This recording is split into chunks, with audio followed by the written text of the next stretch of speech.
Ben Domenech is with me this morning, right here in New York City.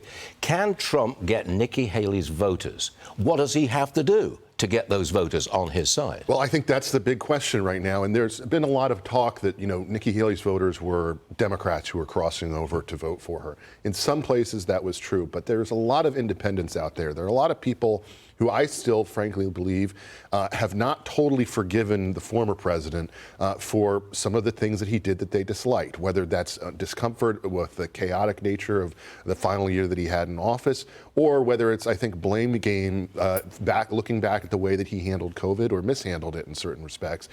And I think that those voters tend to be, the kind of suburban, highly educated, wealthier voters who have more insulation from the experience of inflation. But what about his tone?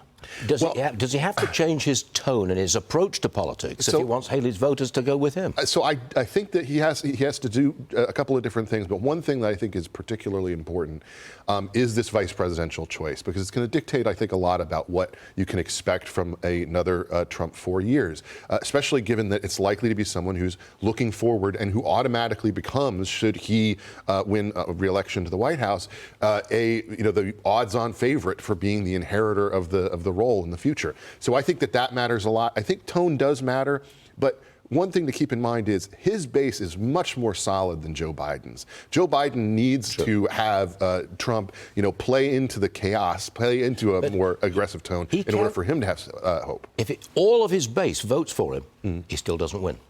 Well, this is the problem that he faces in a lot of key states. And look, we all know there's 6 or 7 states that are going to determine this. And in current polling, he tends to be up. And in some of these states, though, there's going to be such an effort, an expensive, well-funded Democrat machine that is going to come out and bank as many votes as they can in those early voting situations. And that's going to be a hard thing for him to overcome without a unified party. I've got a minute left, and I need you to cover something for me. Okay. Biden's got a problem.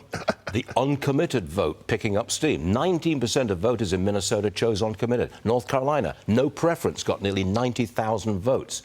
I'd call that a problem. It's a major problem. Tell me how it plays out. It's a major problem for him, and in part because he doesn't have something to excite that base the same way that Trump can with a solid VP choice. He's banked in with Kamala, and he's not getting rid of her. And that's a big problem for these uncommitted voters who, look, you're going to get some of them back because they're motivated to go out there and vote against Donald Trump.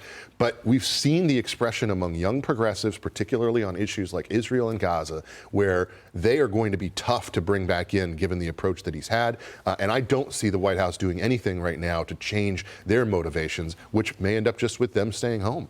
Ben, you've been up all night. You've worked hard all day. I think you should go home and get some rest. But thanks for being on the show. Great to be with you, Ben. Thank you.